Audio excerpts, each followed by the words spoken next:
There's only one way to be absolutely sure of the shark's identity, and that is through DNA. During the ransom investigation, small tooth fragments were recovered.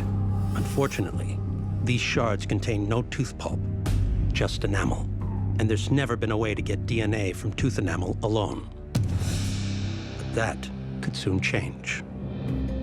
I brought something for you that might be a big help. Ralph has been working with marine scientist Brian Swig to crack this puzzle.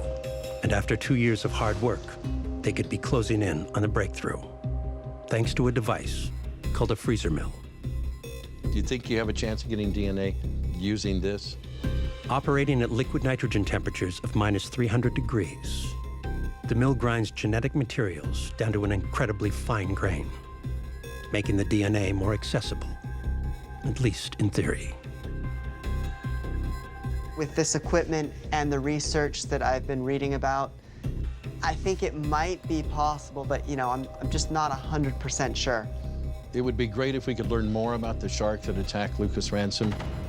And at the very least, it might give the family some closure. Details, like its gender and known relatives, could be hidden inside a single strand of DNA. For days, the extraction process wears on. But before Ralph and Brian can profile the animal that killed Luke Ransom, there's a fourth shark attack on October 19th, 2014. Hey, this huge shark in my face, chomping on my boat.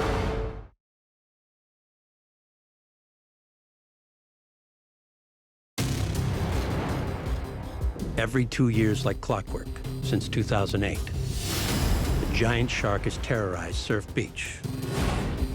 Twice, with fatal consequences. And now, Brandon heads to Santa Barbara to meet with Tara Burnley, the fourth shark attack victim of October 2014. Something huge came up from behind me and hit the back of my boat and swung it around. I was thrown out of the boat. I was in the water and then looking underneath at this shark chomping on my boat. So that's where he grabbed and he kept just chomping down right there? He chomped down a couple times on it.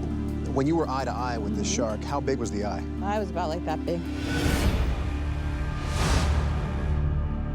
It was definitely a white shark, but the bite marks put it only at about 10 feet long, too small to be the Surf Beach animal.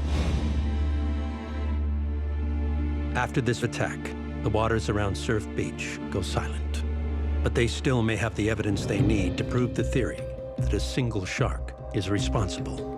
At the DNA lab, Ralph Collier and Dr. Swig continue their work on the tooth fragments from the 2010 attack, hoping to find a link between all of the attacks. And then, a groundbreaking discovery. I was able to extract DNA from some of those tooth fragments. It's the first time anyone's ever been able to extract DNA from a shark tooth fragment. And in the future, that genetic signature could reveal a whole host of hidden secrets about the individual and their species.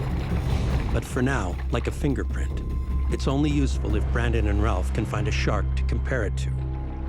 And they know exactly where to search.